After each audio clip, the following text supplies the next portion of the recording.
Imagine yourself standing on the balcony of a 30-story building. The wind blows, the ground feels solid, yet your breathing quickens. You know you're safe, but something inside whispers, "Don't get closer, don't look down." Your heart races, your palms sweat, and even the simple act of stretching your foot to peek beyond the railing feels impossible. Why does this happen? Why does the void beneath us awaken such a visceral, primal sensation that no reasoning can truly silence? This video is a descent into that mystery.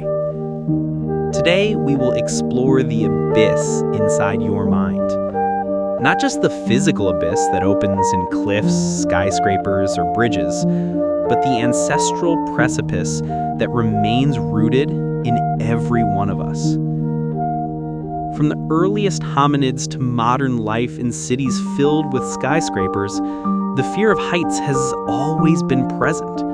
It shaped our behavior, defined our choices, and in many cases, saved our lives.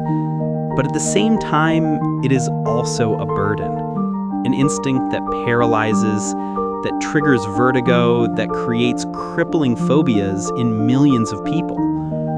Have you ever wondered if this fear is merely a personal weakness, a detail of your psychology, or if in truth, it is a scar of evolution? Prepare yourself. Throughout this video, we will walk 3 paths.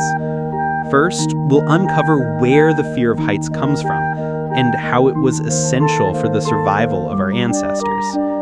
Then, we'll see what modern science has discovered about the brain, vision, and balance that make us tremble before the void. And finally, we'll understand how this instinct can be used in our favor and how we can face or even tame the abyss inside our minds. The story of fear does not begin in modern cities, nor in scientific experiments. It begins on the African savanna, millions of years ago, when our ancestors lived exposed to constant risks. For them, a single misstep could mean death.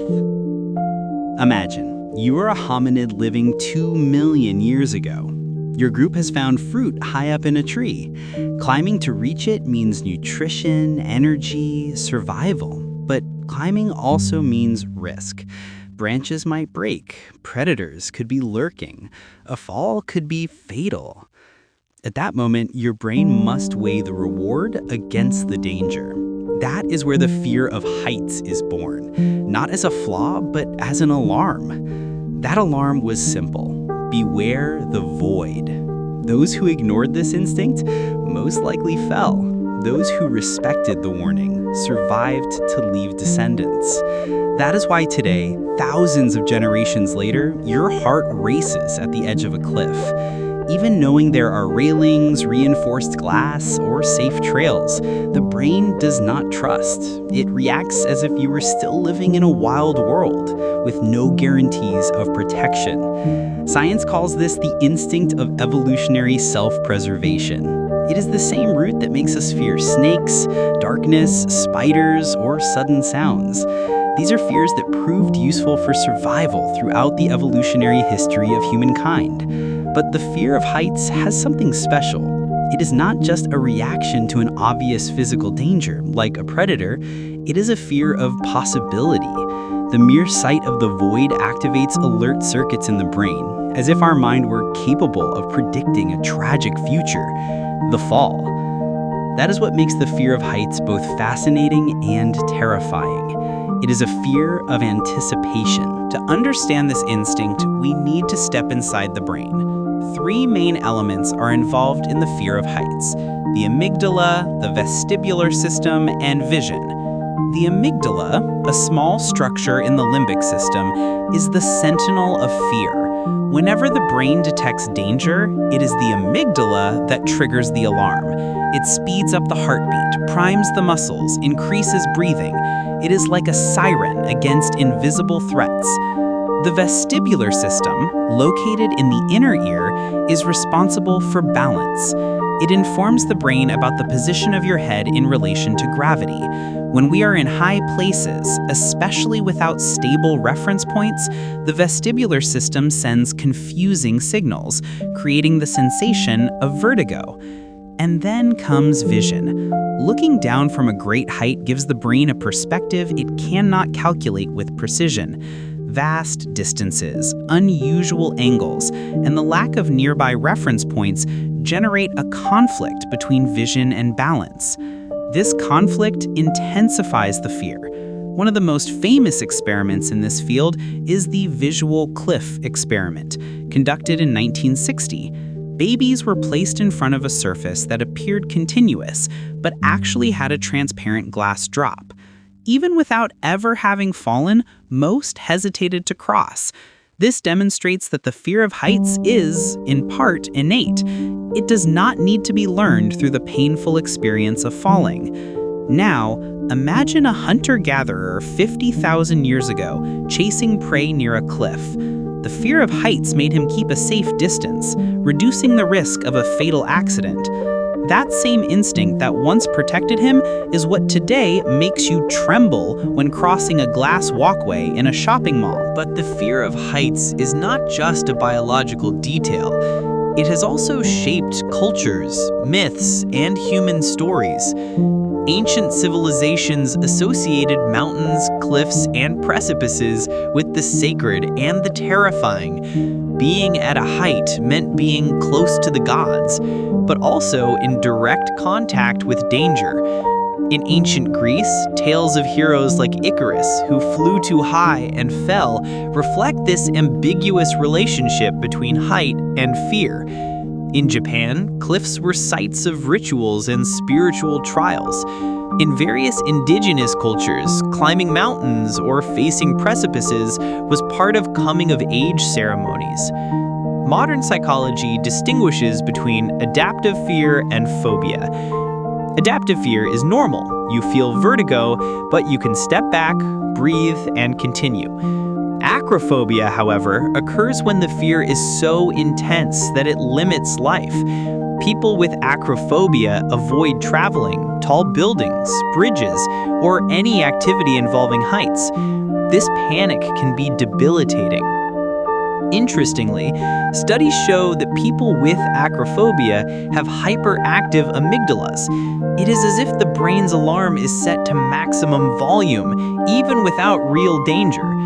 This reinforces the idea that the fear of heights is embedded in our neural circuits, and in some people, this evolutionary instinct is amplified. And here's the most unsettling part. Even when we know rationally that we are safe, surrounded by railings, reinforced glass, or secure trails, our ancestral mind does not believe it. The instinct screams louder than logic. This is the abyss inside your mind, activating evolutionary memories that have never disappeared. Now, the question arises, how can we deal with this fear? Knowing that it is evolutionary is the first step. Understanding that it is not a weakness, but a protective instinct helps reduce shame or frustration. Gradual exposure techniques, slowly approaching heights in controlled environments, can train the brain to distinguish real threats from safe situations. Conscious breathing, focusing on fixed points, and balance exercises also help calm the vestibular system and reduce vertigo.